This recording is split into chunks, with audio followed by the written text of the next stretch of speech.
So, hello everyone, welcome to Impacts on Target.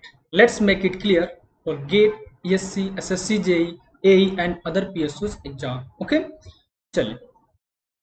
So first of all, introduce myself. It's me, Nandlal Prajapati, and I have more than 5 years teaching experience for the aspirants of GATE, ESC, SSC, JEE, and other government examination. Okay, I have tutored in Unacademy as well as KD campus and different institute. Okay, चलिए. अब हम यहाँ पे देखेंगे जो आज का जो सेशन है फ्लूइड मैकेनिक्स का test number 2. Already I have already completed the test series number 1. Okay, जो स्टूडेंट यहाँ पे सॉल्व नहीं किए हैं या अटेम्प्ट नहीं किए हैं वो प्लीज टेस्ट नंबर 1 को सॉल्व कर लें क्योंकि बहुत इंपॉर्टेंट क्वेश्चन है और वो क्वेश्चन डायरेक्टली आपके एग्जामिनेशन में आएंगे, चाहे आप सिविल इंजीनियरिंग से बिलोंग करते हैं चाहे मैकेनिकल इंजीनियरिंग से. ओके, तो ये इंपॉर्टेंट टेस्ट सीरीज चल रही है.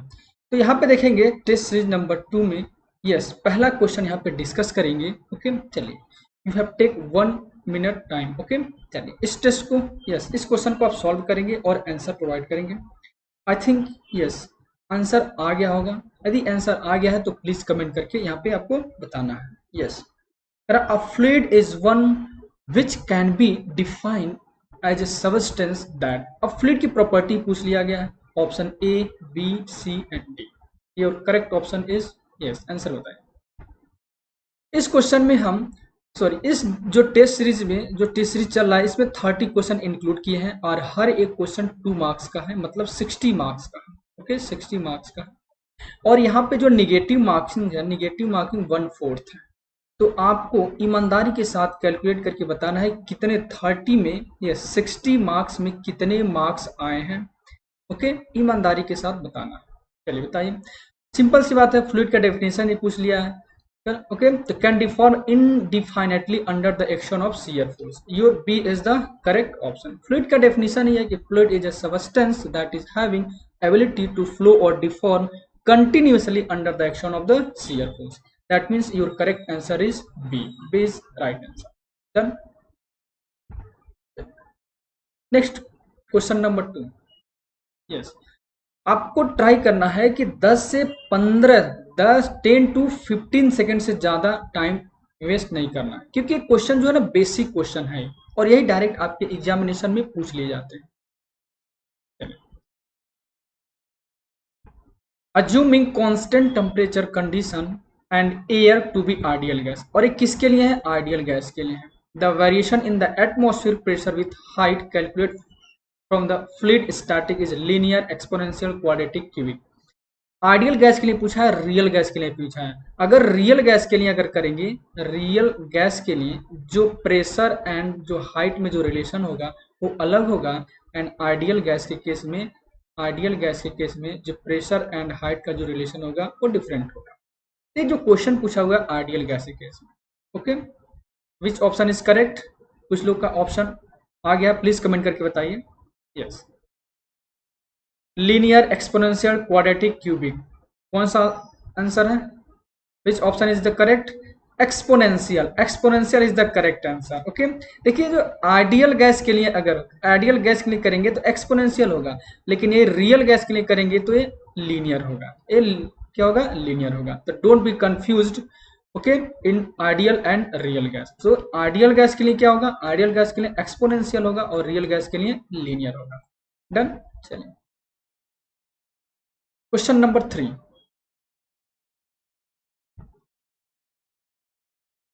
यस, ईमानदारी के साथ सॉल्व करना है. ओके, और जिसको समझ में नहीं आता फिर से इसका एक्सप्लेनेशन बाद में देख लेंगे. ओके, चलिए. Yes, fluid is substance which offers no resistance to change of pressure, flow, shape, volume, temperature. Which option is the correct? बहुत लोग का आंसर आ गया है और आ भी रहा है. Your correct answer is same. C is the correct answer. C is the correct answer. Yes, comment करके बताते रहिए यस कि कौन सा ऑप्शन करेक्ट है. क्वेश्चन नंबर 4 आपके स्क्रीन पे है. आंसर बताइए इसका. Yes. Properties of fluid by which its own molecules are attracted is called own molecules. own molecules. Yes. Which option is correct? Adhesion, cohesion, viscosity, compressibility, surface tension. Yes, maximum लोग का answer आ गया है. Okay, is the own molecules means क्या होगा? Cohesion होगा. मैं already class में discuss कर चुका हूं. The intermolecular force of attraction between two molecules is same nature या own molecules is called the cohesion and different molecules के बीच में लगेगा तो अडेशन होगा. ये क्या होगा? ओन मॉलिक्यूल्स यानी सेम नेचर के हैं. सेम नेचर के हैं, सेम नेचर के हैं तो कौन सा होगा? Cohesion. Cohesion is the correct answer. Question number 5 आपके स्क्रीन पे है.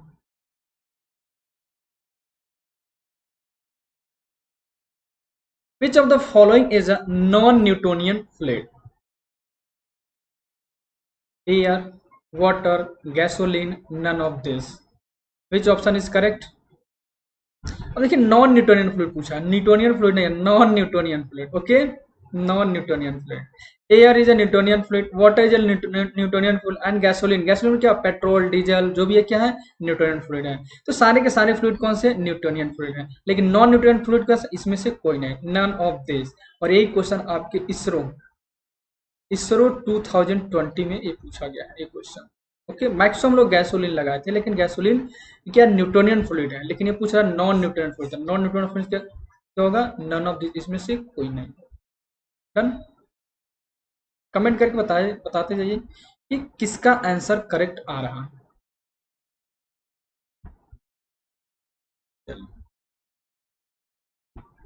First of all read the question properly and solve it.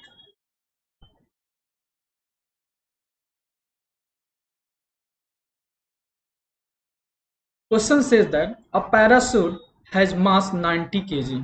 एक पैराशूट है, उसका मास कितना है? मास है 90 kg. Okay, and a projected frontal area is given as 0.3 metre square in free fall. और फ्री होकर के क्या हो रहा है? कोई पैराशूट आप जानते हैं, और ये फ्री होकर के क्या हो रहा है? गिर रहा है, free fall. Okay, the drag coefficient based on the frontal area is founded to be 0.75. drag coefficient is given as how much? 0.75. it is a coefficient. okay, if the air density, और density किसकी? Air की आप जानते हैं, और नहीं जानते हैं तो गिवन है 1.8 किलोग्राम पर मीटर क्यूब. आंसर सबकी आने चाहिए.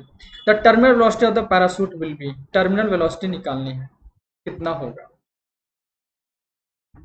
यस, जब मैं लिफ्ट और ड्रैग फोर्स में पढ़ा रहा था क्लास में, या यहाँ पे यूट्यूब पे सब दोनों जगह अवेलेबल है, जहां चाहे वहां देख सकते हैं.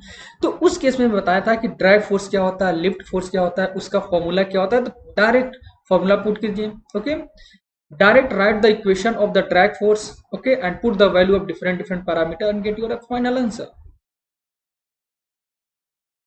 yes, और लोग का आंसर आ गया है, प्लीज कमेंट करके बताइए. कैलकुलेशन फास्ट कीजिए. ओके, क्योंकि टाइम नहीं है. ओके, क्या ड्रैग फोर्स क्या होगा? Half C D rho A U infinity का स्क्वायर, और यू क्या? टर्मिनल वेलोसिटी है. अब देखिए यहाँ पे ड्रैग फोर्स निकालना क्या है? यहाँ पे वेलोसिटी निकालनी है, वेलोसिटी फाइंड आउट करनी है. वेलोसिटी, और वेलोसिटी यहाँ पे गिवन नहीं है, वेलोसिटी यहाँ पे फाइंड आउट करनी है. अब देखिए सी डी की वैल्यू गिवन है, एरिया गिवन है, डेंसिटी गिवन है, ये सारी वैल्यू गिवन है. लेकिन यहाँ पे क्या है? यहाँ पे फोर्स गिवन नहीं है. तो फोर्स गिवन नहीं है तो फोर्स इक्वल टू क्या होता है? mg C D into half rho A U square. Okay, अब m की वैल्यू यहाँ पे गिवन है कितना? 90. g की वैल्यू 9.81 या क्या पुट कर देंगे? 10. जो भी लिखना हो लिख सकते हैं. Is equal to C D की वैल्यू गिवन है 0.75 मल्टीप्लाई हाफ.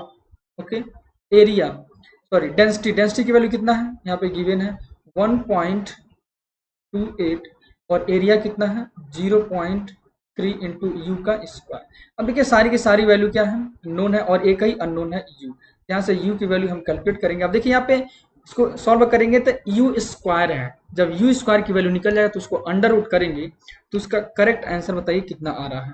क्वेश्चन नंबर 6, इसका करेक्ट आंसर आएगा 78.3 metre per second. Okay, that means your correct answer is B 78.3 metre per second. कहीं प्रॉब्लम नहीं होनी चाहिए, बेसिक क्वेश्चन है और ये डायरेक्ट आपके एग्जामिनेशन में पूछे जाते हैं और पूछा भी गया है डिफरेंट डिफरेंट एग्जामिनेशन। ये आपके मेन से पूछेगा 10 नंबर का, आपके एसएससी जेई के मेंस में। डन। क्वेश्चन नंबर 7 आपके स्क्रीन पे है,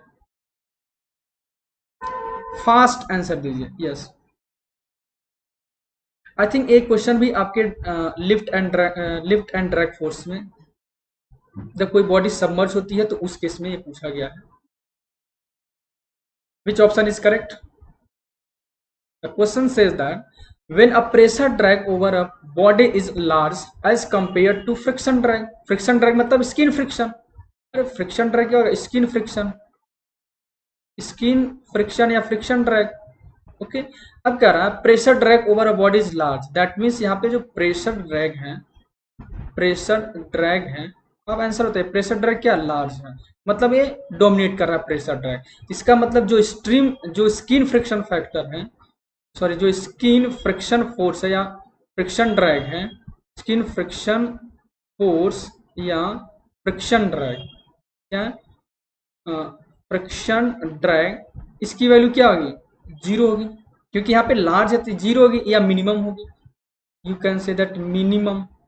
ओके, तो मैं एक तरीका बताया था कि अब बताइए ऑप्शन के अकॉर्डिंग क्या है? An aerofoil, streamline body, 2 dimensional body, bluff body. Your correct answer is bluff body, bluff body is the correct answer. Okay, अब मैं आपको एक ट्रिक बताया था कि जब स्किन फ्रिक्शन फोर्स डोमिनेट करेगा तो वहां से स्ट्रीम लाइन बॉडी पे जाएंगे, यानी स्किन फ्रिक्शन का एस और स्ट्रीम लाइन का एस, यहाँ पे क्लिक करेंगे तो यहाँ पे स्किन फ्रिक्शन क्या है? 0 है, तो इसका मतलब कौन सी बॉडी है? ब्लब बॉडी है, ब्लब बॉडी। ओके, यानी your correct option is D. Done. Next question. First of all, read the question properly. Okay, don't be confused, don't rush. Okay,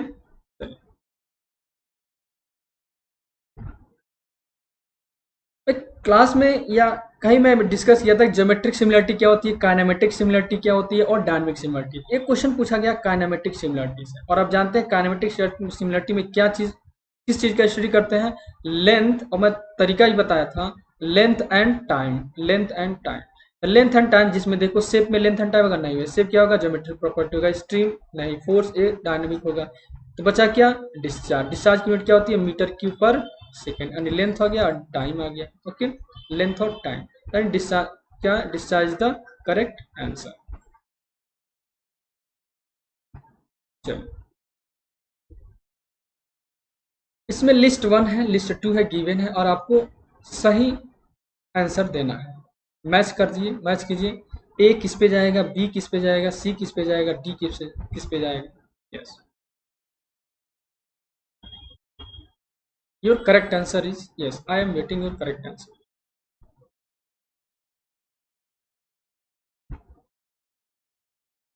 I think answer आ जाना चाहिए। देखिए compressibility, इसमें से अगर किसी को, अगर जो आ रहा है उसको क्या करें, उससे अकॉर्डिंग यहाँ पे मैच कराएंगे, जो नहीं आ रहा है उसको छोड़ देंगे, और उसके बाद से क्या करेंगे? ऑप्शन देखेंगे। देखिए कुछ लोग कंप्रेसिबल फैक्टर में, कंप्रेसिबिलिटी फोर्स में कंफ्यूज हो रहा है, तो इसको छोड़ दीजिए। ग्रेविटी फोर्स, और मैं एक तरीका ही बताया था, यस तरीका बताया था, रफेवम क्या व जब से। ओके, अब देखिए यहाँ पे ग्रेविटी फोर्स है, तो ग्रेविटी फोर्स किस पे जाएगा? यहाँ पे फ्रॉड नंबर पे जाएगा, यानी फ्रॉड नंबर क्या? Inertia force to the gravity force, under root में होगा। यहाँ पे ग्रेविटी फोर्स किस पे जाएगा? फ्रॉड नंबर, तो फ्रॉड नंबर कहाँ पे है? यहाँ पे है, यानी बी का दूसरा, तो बी का दूसरा यहाँ पे है और यहाँ पे है, जिसका मतलब जो सी एंड डी ऑप्शन इनकरेक्ट है, ये क्या है? गलत। अब क्या है? अब यहाँ पे surface tension force, surface tension force क्या है? ये तो सरफेस टेंशन फोर्स किससे जाएगा? वेबर नंबर पे जाएगा, तो वेबर नंबर क्या है? यहाँ पे, यानी सी का क्या है? यहाँ पे फोर्थ है। यहाँ पे देखिए सी का, सॉरी यहाँ पे 1, ये 2, this is a 3, this is a 4 and this is a 5, तो सी का कितना है? 5, तो सी का 5, ये सी का 5, यानी ए ऑप्शन क्या हो गया? एलिमिनेट हो गया, यानी बचा आंसर। अब चेक करने की जरूरत क्या है? चेक भी कर सकते हैं। ओके, अब देखिए ए क्या है? कंप्रेसिबिलिटी फैक्टर, कंप्रेसिबिलिटी फैक्टर क्या? मैक नंबर से, मैक नंबर, और मैं पहली क्लास में डिफाइन कर दिया था कि Mach number should be less than 0.33। ये क्या होगा, इनकम्प्रेसिबल फ्लो होगा, इनकम्प्रेसिबल फ्लो। या मैक नंबर का डेफिनेशन ही क्या होता है, Mach number it is the ratio of the inertia force to the viscous force. Viscous force किसमें आएगा, कंप्रेसिबिलिटी में आएगा। ओके, तो that is the correct answer. बचा क्या, विस्कस फोर्स। तो डी को किस पे जाएगा, 4। डी क्या है, विस्कस फोर्स। विस्कस फोर्स क्या है, रेनॉल्ड्स नंबर, यहाँ पे जाएगा। And your correct answer is B is the right answer. Question number 10 simple basic question है, और ये क्वेश्चन आपके डिफरेंट डिफरेंट एग्जामिनेशन में पूछे जाते हैं। Yes, tell me. एन क्या है, नंबर ऑफ वेरिएबल यहाँ पे गिवन है। N, if N variable in a physical phenomena okay contain, M क्या है, fundamental dimension, then the variable can be arrange into, यानी number of pi term. Number of pi terms पूछ रहा है, number of pi terms से पूछ रहा है, या इसको अरेंज कैसे करते हैं। तो सिंपल सी बात है, n माइनस एम से क्या करते हैं, अरेंज करते हैं। n is the total number of variable, m is the fundamental variable. तो जितना आंसर निकलेगा वो पाई टर्म्स होगा according to the Buckingham pi theorem. That is a correct answer is C. Yes, comment करके बता दीजिए कि कितना आपका क्वेश्चन करेक्ट हुआ। और टोटल 60 क्वेश्चन है, और 60 क्वेश्चन सॉरी 30 क्वेश्चन है, और हर एक क्वेश्चन 2 मार्क्स का है। दैट मीन 60 मार्क्स है, और 60 मार्क्स में आपका कितना नंबर, कितना मार्क्स मिला। ओके, आपको खुद जज करना है ईमानदारी के साथ। ओके, अगर आपके दोस्त के पास अगर नहीं पहुंचा तो इस वीडियो को शेयर कर दीजिए, वो भी सॉल्व कर लेंगे, उनका भी कॉन्सेप्ट क्लियर हो जाएगा। डन, चलिए, तो जहां जितना हो सके उतना शेयर करते जाइए, सबका भला होगा। डन, चलिए, your correct answer is n minus M. n minus M is the correct answer. n minus M is the correct answer, is the correct. Question number 11, लेकिन ईमानदारी के साथ सॉल्व करना है। Okay, no cheating.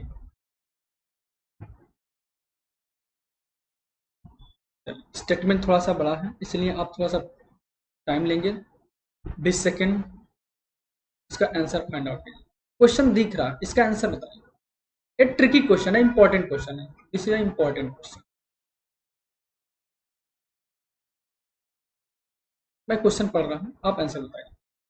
If the number of fundamental dimension equals m, number of fundamental dimension क्या है, m है, already given है। Then the repeating variable shall be equal to, अब रिपीटिंग वेरिएबल कहां से यहाँ पे चूज करते हैं वो बताना। पहला ऑप्शन कह रहा है m, जो क्या है, फंडामेंटल डायमेंशन है, m कह रहा है। एंड अब m के बारे में कह रहा है, none of the repeating variable shall represent the dependent variable. m+1 तो होगा नहीं, m+1 तो होगा नहीं। ओके, अगर m, अब देखिए, या तो फर्स्ट ऑप्शन करेक्ट हो सकता है, तो लास्ट ऑप्शन, तो फर्स्ट और लास्ट को देखते हैं। m and one of the repeating variable, जो m है वो क्या, repeating variable shall B represent the dependent variable. जो रिपीटिंग वेरिएबल जो चूज करते हैं वो डिपेंडेंट वेरिएबल में से चूज करते हैं या इंडिपेंडेंट वेरिएबल से चूज करते हैं, ये क्वेश्चन है।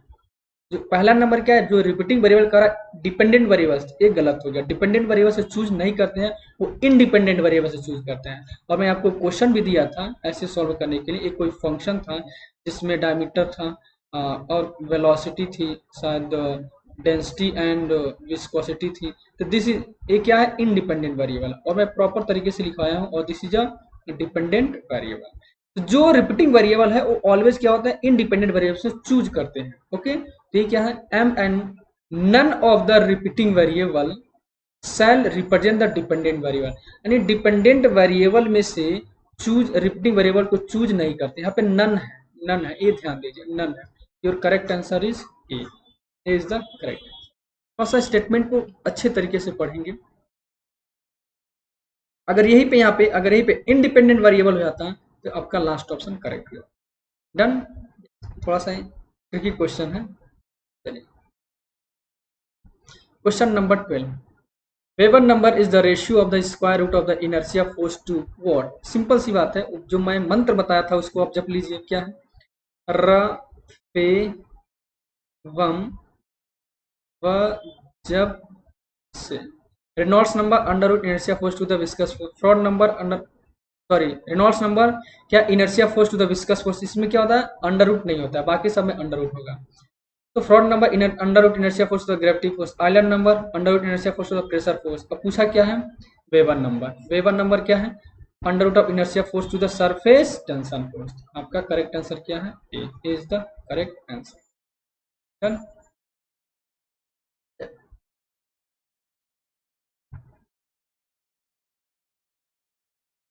इसका आंसर होता है the eye of a tornado has a radius of 40 meter if the maximum wind velocity is 50 meter per second, the velocity at distance of 80 meter।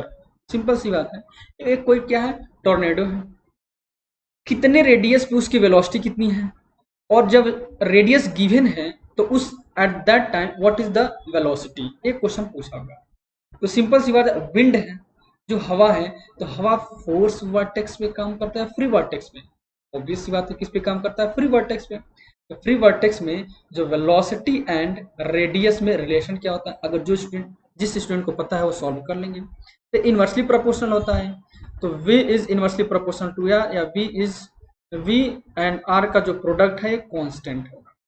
अब इसी को फॉलो कर दीजिए, तो v1 r1 is equal to v2 r2। Okay, अब देखिए यहाँ पे रेडियस r1 है, रेडियस r1 और उससे कॉरेस्पॉन्डिंग वेलोसिटी कितना 50, तो v1 की वैल्यू 50 हो जाएगी, r1 की वैल्यू 40। अब करा v2 की वैल्यू आप बताइए कब, जब r2 की वैल्यू 80 मीटर हो जाए, 80 मीटर हो जाए, तो 40 गुना 80 और 2 से 15 25। सिंपल है, ये v2 निकल जाए कितना 25 metre. Your correct answer is D, is the correct answer.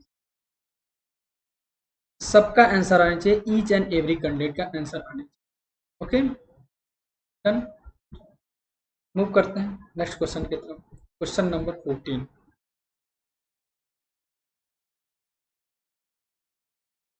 for incompressible fluid flow radially outward from a line source in a steady manner, how does the velocity in radial direction। Simple सी बात है, इसमें velocity and radius में relation पूछ रहा है, और आपको पता होनी चाहिए कि it is a free vortex या फोर्स वर्टेक्स। जब तक आप आइडेंटिफाई नहीं करेंगे कि ये फोर्स वर्टेक्स या फ्री वर्टेक्स है, तब तक आप क्वेश्चन का आंसर नहीं दे पाएंगे। चलिए, your correct answer is yes. Answer बताइए, सबका आंसर आनी चाहिए। मैक्सिमम लोग का आंसर आ रहा है। Answer is yes. Incompressible fluid, incompressible fluid किसमें होता है, इनकम्प्रेसिबल फ्लूइड मतलब जहां पे कोई फोर्स अप्लाई नहीं करते हैं, और बर्नौली थ्योरम भी इनकम्प्रेसिबल में अप्लाई है। बर्नौली थ्योरम का स्टेटमेंट क्या है, ना ही कोई एनर्जी देते हैं ना ही कोई एनर्जी लेते हैं, तो इसका मतलब क्या है, फ्री वर्टेक्स है। ये कहाँ कहाँ से कंपेयर किया, इसका मतलब क्या है, फ्री वर्टेक्स है। और फ्री वर्टेक्स में क्या होता है, जो वेलोसिटी होती है is inversely proportional to radial. और ये पूछ रहा है, तो वेलोसिटी है रेडियल डायरेक्शन में डायरेक्टली प्रोपोर्शनल है, इनवर्सली प्रोपोर्शनल है, ये दोनों तो हो नहीं सकते, या तो ये या तो ये। अगर डायरेक्टली प्रोपोर्शनल होगा तो फोर्स तो है नहीं, क्या बचा, last option D is the correct answer. Don't be confused in free vertex and force vertex. Okay, चलिए question number 15, important question. Important तो सारे क्वेश्चन हैं, हो सकता है यही डायरेक्ट क्वेश्चन आपके एग्जामिनेशन में देखने को मिलेंगे। In a steady laminar flow of a given discharge through a circular pipe of diameter d, the head losses, yes answer बताइए, हेड लॉसेस डायमीटर के टर्म्स में कितना होगा। तो जो भी कांस्टेंट टर्म है उसको क्या करेंगे, प्रोपोर्शनलिटी कांस्टेंट लगा देंगे, और जो बचा डायमीटर उसको कर देंगे। तो आप लोग जानते हैं, ये सॉल्व कीजिए।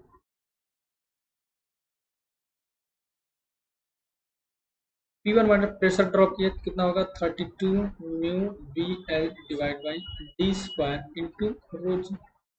तो 32 म्यू एल रोजी, सब के सब क्या कांस्टेंट है, दैट मीन जो आपका हेड लॉस है वेरी कर रहा है किस पे, बी अपॉन डी स्क्वायर। अब वी क्या होती है, क्यू अपॉन ए।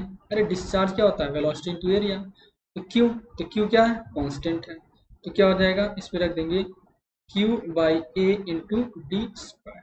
अभी क्या है, अब इसको इसकी वैल्यू पुट करेंगे, क्यू ए क्या है, एरिया, तो क्या होगा पाई बाई 4 डी स्क्वायर, और ऑलरेडी ये डी स्क्वायर है, तो सब के सब क्या है, कांस्टेंट, सब के सब क्या है, कांस्टेंट है। तो आपका हेड लॉस होगा 1 अपॉन डी की पावर 4, क्या होगा, head loss is directly proportional to D की पावर -4। या इनवर्सली प्रोपोर्शनल टू डी की power. Correct answer is D की पावर माइनस। डन। इस क्वेश्चन की तरफ मूव करते हैं। Question number 16। Parameter mixing length in a turbulent flow signifies your. Yes, answer बताइए इसका। सिंपल सी बात है, A B C D. Statement पढ़िए, ऑप्शन पढ़िए और आंसर में। Yes, your time is over. अब मैं इसमें रिलेशन भी बताया था। एल क्या है? मिक्सिंग लेंथ है। This is a mixing length, mixing length. Okay. और के क्या है? एक के है, कांस्टेंट है, इसकी वैल्यू 0.4 होती है। किसके लिए? फॉर पाइप फ्लो के लिए, पाइप फ्लो। ओके। तो पहले ऑप्शन क्या? The average distance perpendicular to the mean flow covered by the mixing particle. क्या the ratio the mean free path? ये रेशियो तो है ही नहीं। वेवलेंथ है नहीं, ये है नहीं। तो इसका करेक्ट आंसर क्या होगा? Is the correct answer. Simple question simple ही होगा, ठीक है। ये इंपॉर्टेंट क्वेश्चन है, सारे के सारे इंपॉर्टेंट क्वेश्चन है। ओके। जो भी आपके फ्रेंड अगर हैं, अगर वो देख नहीं पा रहे हैं तो इस वीडियो को शेयर कर दीजिए उनके पास भी, ताकि उनका भी कॉन्सेप्ट क्लियर हो जाए। ओके। सबका साथ सबका विकास। चलिए आंसर बताइए इसका।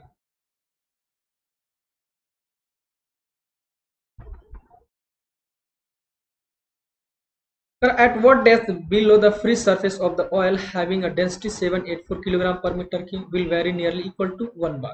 यहाँ पे प्रेशर दिया हुआ है और डेंसिटी दिया हुआ है, उसकी कितनी हाइट पूछ रहा है। कोई ऑयल है, यहाँ पे कोई ऑयल है। ओके। और यहाँ पे हाइट निकालना है, हाइट की वैल्यू निकालनी है।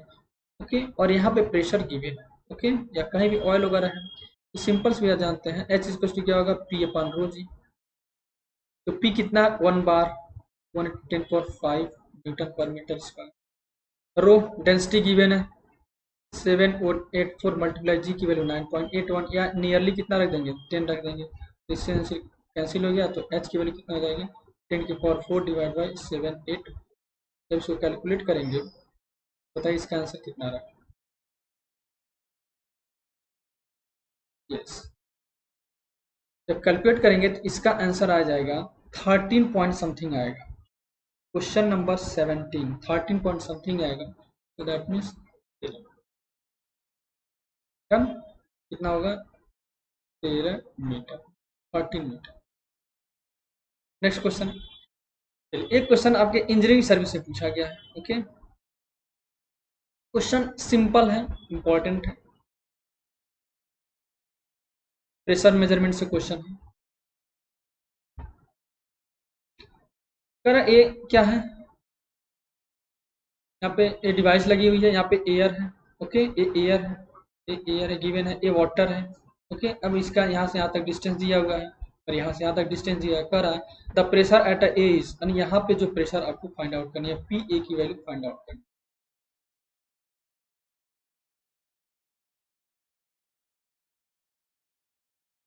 ज्यादा टाइम वेस्ट नहीं करना।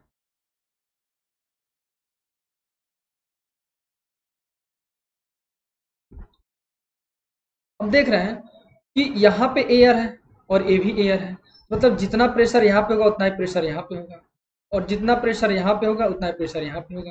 दैट मीन्स ए भी एयर है। अब यहाँ पे कोई फ्लूइड, यहाँ पे फ्लूइड चेंज हो तो जितना प्रेशर यहाँ पे उतना ही प्रेशर यहाँ पे।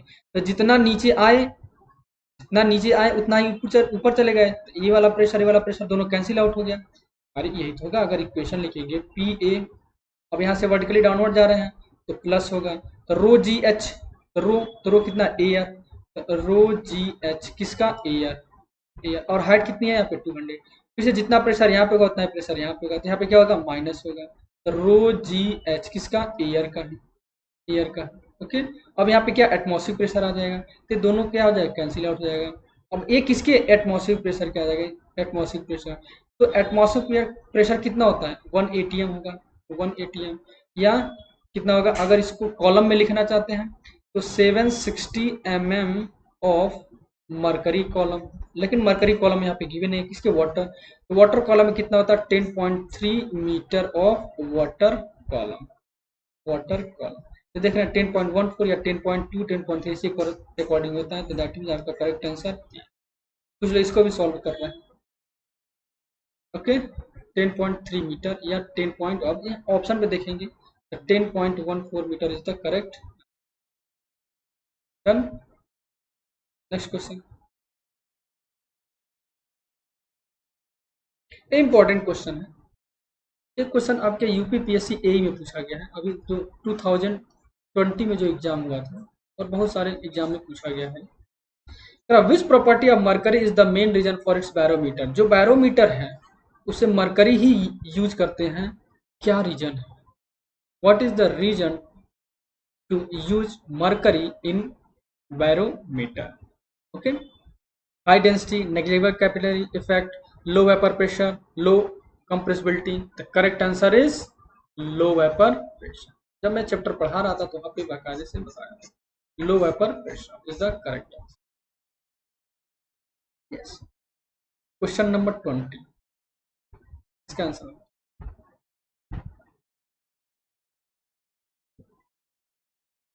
ज़्यादा टाइम वेस्ट नहीं करना है किसी भी क्वेश्चन पे, आप सॉल्व कीजिए डायरेक्ट, और सबके सब थ्योरी है तो थ्योरी में ज़्यादा टाइम नहीं देना। ओके, थ्योरी में क्वेश्चन पढ़िए, आंसर बताइए। अगर कॉन्सेप्ट क्लियर है तो आपका आंसर निकल जाएगा, कॉन्सेप्ट क्लियर नहीं है तो सोचेंगे सोचेंगे सोचिए। The centre of pressure,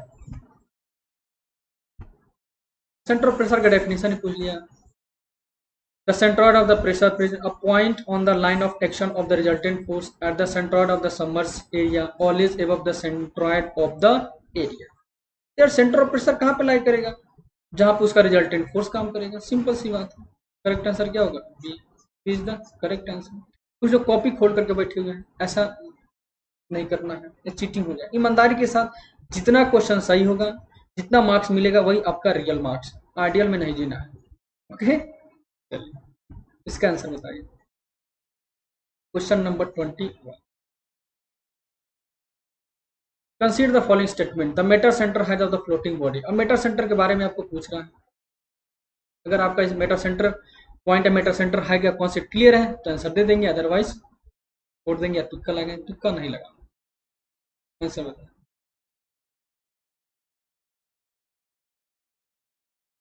fast fast answer आनी चाहिए।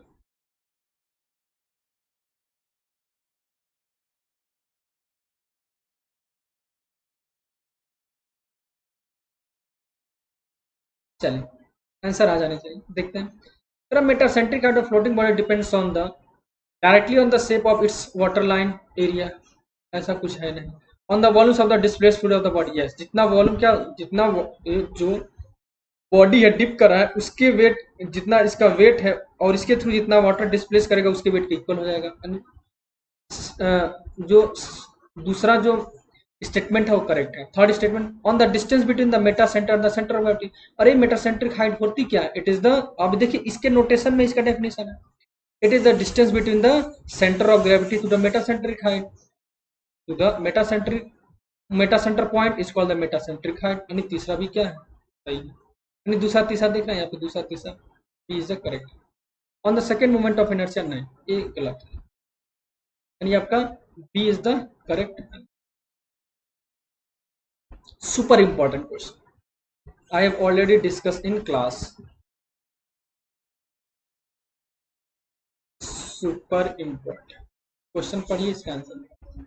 और जिनका नेट वगैरह या स्पीड स्लो आ रही है वो नहीं देख पा रहे हैं, तो जब एक कंप्लीट हो जाएगा तो उसके बाद से क्या करेंगे, यस, स्टार्टिंग से वो अपना क्वेश्चन सॉल्व करेंगे, पॉज कर लेंगे। ओके, उसके बाद क्वेश्चन देखेंगे, उसका पॉज कर लेंगे, उसका क्वेश्चन को सॉल्व करेंगे। जिनका स्पीड स्लो आ रही है और जिनका है फास्ट है कोई दिक्कत नहीं है, पैरेलल चलते हैं। ओके, लेकिन सबको ये अटेम्प्ट करना है।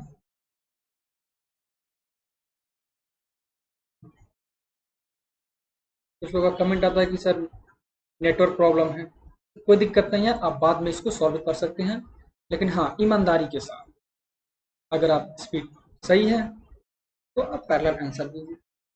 Correct piece of metal having a specific gravity of 13.6 is placed in a mercury of the specific gravity। करा कि एक कोई क्या मेटल है जिसकी स्पेसिफिक ग्रेविटी कितना है 13.6 अंदर। ओके, अब करा इस मेटल को हम उस लिक्विड में क्या कर रहे हैं, ये डिप कर रहे हैं जिसकी स्पेसिफिक ग्रेविटी इतना ही है। दैट मीन्स क्या है, जितनी डेंसिटी मेटल की है उतनी ही डेंसिटी क्या है, लिक्विड की है।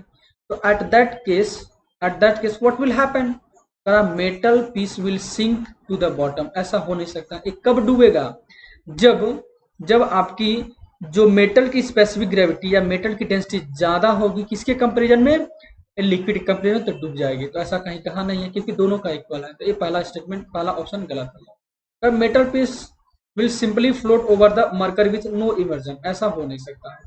ठीक है। Metal piece will be immerse in mercury by the half, कहीं ऐसा कुछ नहीं होगा। करा whole of the metal piece will be immerse with its top surface just a mercury level. Simple सी बात है। ये मान लेते हैं क्या, ये मेटल पीस है। ओके, अब देखिए मेटल पीस है, अब क्या यहाँ पे लिक्विड है, लिक्विड है। अब कह रहा है कि दोनों की डेंसिटी क्या है, सेम है। ये मरकरी की भी डेंसिटी है, मेटल पीस की डेंसिटी। तो ऐसे होगा, पूरा बॉडी क्या हो जाएगा, डिप करेगा, पूरा बॉडी का डिप हो जाएगा, लेकिन ये जो इसका अपर सरफेस है ना, ये फ्लोट करेगा। Whole of the metal piece will emerge with top surface just at the mercury level. यहाँ पे होगा, ऐसे होगा, ऐसे होगा। Your correct answer is D. ईमानदारी के साथ आंसर बताना है। ये नहीं पता चला कि हाँ मैं एक्सप्लेनेशन कर दूं आंसर बता दे तो आपने आप आंसर दे रहे हैं, नहीं ऐसा नहीं।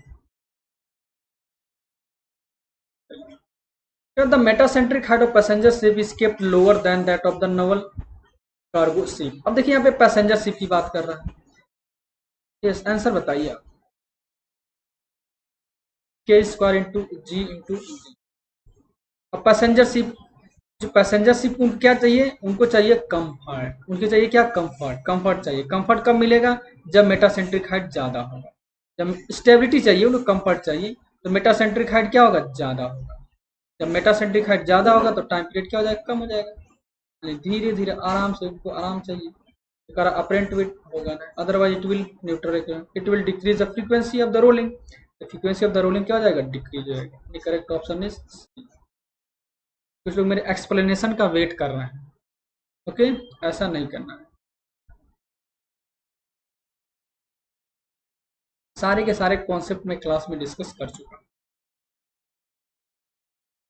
Question number 24, what is the specific gravity of the marble stone which weighed 400 Newton in air and 200 Newton in water। मैं इसका शॉर्ट ट्रिक भी बताया था, स्पेसिफिक ग्रेविटी कैसे फाइंड आउट कर। यस, आंसर आ जानी चाहिए, इससे ज्यादा टाइम नहीं लगाना, सिंपल सी बात है। Weight of the object in air और उसका डिफरेंस कर देंगे तो 400 माइनस 200, आंसर दिख रहा है यार। 400 डिवाइड बाई 200 कितना होगा, 2। Correct answer is 2।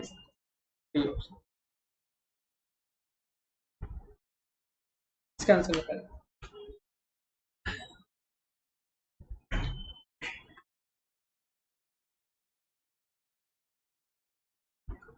During floods, water entered an office having wooden tables. The position of tables, if floating, will be। बाढ़ आ गई है, ऑफिस में पानी घुस गया है। अब कह रहा है कि जो टेबल है वहां का, वो क्या रहा, फ्लोट कर रहा है। तो उसका ओरिएंटेशन आपको बताना है, कैसे फ्लोट करेगा। जो उसका लेग्स है, जो उसका लेग है वो कर रहा डाउनवर्ड होगा, लेग्स ऑन साइड होगा, लेग्स अपवर्ड होगा, एनी पोजिशन होगा।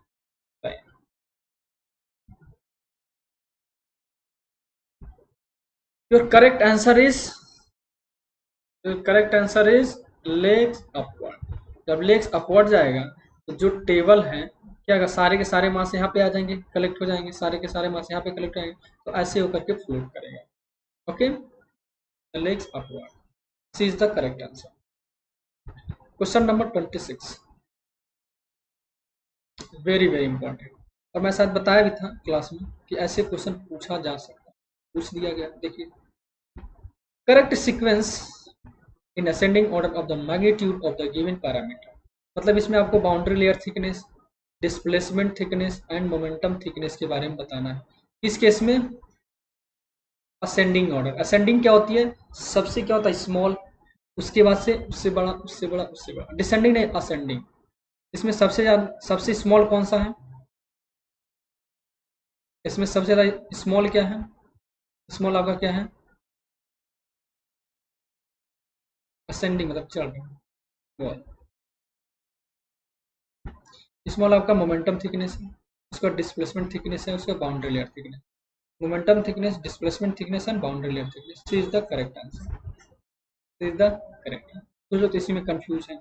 मैं बताया था डिसेंडिंग एरोन में क्या होगा, boundary layer thickness should be greater than, momentum thickness should be greater than, sorry, boundary layer thickness should be greater than, displacement thickness should be greater than momentum thickness। इसमें energy thickness को include नहीं करते हैं, okay, क्योंकि उसकी value very करती रहती है। हाँ, ये है किसी भी प्रोफाइल के लिए, किसी कोई वेलोसिटी प्रोफाइल के लिए वैलिड है, displacement, boundary displacement and momentum. Next, इसमें 1 मिनट से ज्यादा टाइम नहीं लगा, आंसर बताएं।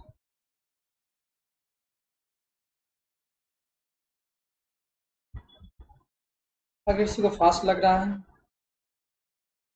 ओके, वो भी कमेंट करके होता है। जिसको स्लो लग रहा है वो भी कमेंट करके होता है। जिसको स्लो लग रहा है बाद में क्या करेंगे, यूट्यूब पे ऑप्शन होता है फास्ट 2 टाइम्स या 1.5 टाइम्स करने का, तो सर करके आप इसको जल्दी से कवर कर सकते हैं। अगर आप जब एक कंप्लीट हो जाएगा फिर दोबारा देखना अटेम्प्ट करना चाहते हैं तब, okay. I think 1 minute is completed.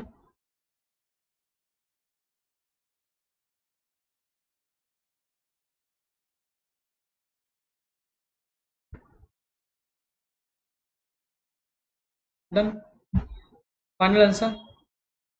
अरे 1 मिनट आंसर नहीं है, 1 मिनट में टाइम दिया है। A laminar boundary layer occurs over a flat plate at zero incidence of the flow. The thickness of the boundary layer, देखिए condition कौन सा, laminar, laminar boundary layer, okay. अब कह रहा है the thickness of the boundary layer at the section 2 metre from the leading edge, यानी boundary layer thickness, boundary layer thickness del one की value कितना है, 2 मीटर है। The thickness of the boundary layer at the section 2 meter, 2 mm, 2 mm है, sorry, boundary layer thickness करा, the thickness of the boundary layer at a section 2 metre from the leading edge, that means x1 की value कितना है, 2 meter है, और ए क्या है, boundary layer thickness 2 mm। The thickness of the boundary layer, thickness of the boundary layer find out करना है at a section 4 metre from the leading edge, यानी x2 की वैल्यू यहाँ पे गिवन है कितना, 4 मीटर। दैट्स, मैं बताया था किस केस में, लेमिनार के केस में बताया था कि जो boundary layer thickness is directly proportional to under root X, और एक्स क्या है, distance from the leading edge में रिलेशन है। तो del one upon del two equals to क्या होगा, x1 अपॉन x2 का अंडर रूट, सारी वैल्यू को पुट कर देंगे। तो डेल वन की वैल्यू कितना है, 2 mm, डेल टू की वैल्यू फाइंड आउट करनी है, under root of x1, x1 की वैल्यू कितना है, 2 मीटर, और x2 की वैल्यू कितना है, 4 मीटर। 2 कर दिया तो 1 अपान अंडर रूट 2 कितना हो जाएगा, 1 अपान रूट, तो क्या होगा, डेल वन की वैल्यू कितना है, 2 डिवाइड बाई डेल टू, और ये कितना है, 1 अपान रूट 2। डेल टू की वैल्यू कैलकुलेट करनी है, तो डेल टू कितना हो जाएगा, 2 रूट 2, 2 रूट 2। ये कौन सा ऑप्शन करेक्ट है, 2 रूट 2, यानी B is the correct. Done, clear. Next question. और बाउंड ओ क्या लेमिनार केस में था, ये लेमिनार के केस में टर्बुलेंट में डायरेक्ट पूछ दिया, the turbulent boundary layer thickness varies, तो मैं बताया था, आंसर आनी चाहिए, यस, आपका आंसर आना चाहिए। टर्बुलेंट के केस में जो बाउंड्री लेयर थिकनेस डेल है is directly proportional to X की पावर 4/5, या जो बाउंड्री लेयर थिकनेस है एक्स की पावर 0.8, दोनों क्या है, सेम। आपका पहला ही ऑप्शन क्या है, करेक्ट।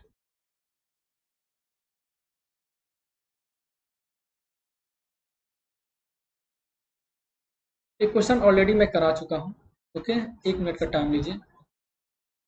तो what is the ratio of the displacement thickness to the momentum thickness, यानी displacement thickness to the momentum thickness का रेशियो निकालना है, किसके लिए, for linear velocity distribution over a flat plate. और लीनियर वेलोसिटी डिस्ट्रीब्यूशन क्या होता है, U upon U infinity equals to Y upon del. तो आपको फाइंड आउट क्या करना है, आपको फाइंड आउट करना है डिस्प्लेसमेंट थिकनेस, 0 से डेल तक 1 minus U upon U infinity D Y, इसमें वैल्यू पुट करेंगे, 0 से del 1 minus U upon U infinity की वैल्यू कितना है, Y upon del, Y upon del, okay. इसको इंटीग्रेट करेंगे, वैल्यू पुट करेंगे, हो जाएगा वाई, वाई तो यहाँ पे हो जाएगा डेल, ये हो जाएगा वाई स्क्वायर बाई 2, तो डेल स्क्वायर बाई 2 डेल, तो डेल से डेल कैंसिल हो जाएगा, तो डेल बाई 2। ये कितना आया, ये डिस्प्लेसमेंट थिकनेस है। मोमेंटम थिकनेस सिमिलरली निकालेंगे, मोमेंटम थिकनेस और क्या करें, 0 से del 1 minus U upon U infinity into U upon U infinity into D Y. Okay, इसकी वैल्यू पुट करेंगे और सॉल्व करेंगे। ओके, एक क्वेश्चन मैं ऑलरेडी करा चुका हूँ, तो डेल बाई 6 आएगा, दोनों का रेशियो, या सेफ फैक्टर पूछ सकता है, सेफ फैक्टर पूछ सकता है, सेफ फैक्टर पूछ सकता है, या क्या रेशियो पूछा है, तो यही क्या आपका सेफ फैक्टर कितना आ जाएगा, 3 आएगा। तो इज द करेक्ट आंसर। और ये तो है del by 2 divide by del by 6, कितना होगा, del by 2 divide by del by 6, तो 6 बाई डेल से डेल कैंसिल, कितना आ जाएगा 3। चलिए लास्ट क्वेश्चन, आंसर इसका बताएं।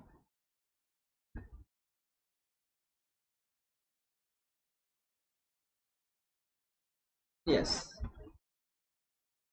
जो आपके कलीग हैं, आपके फ्रेंड्स हैं, प्रिपरेशन कर रहे हैं, अगर उनके पास टेस्ट सीरीज अवेलेबल नहीं है, इस वीडियो को आप क्या कर सकते हैं, शेयर कर सकते हैं, ताकि उनका भी कॉन्सेप्ट या वो भी टेस्ट दे करके अपना एनालिसिस कर सकते हैं कि हाँ मैं कहाँ पे लाई कर रहा हूँ। ओके,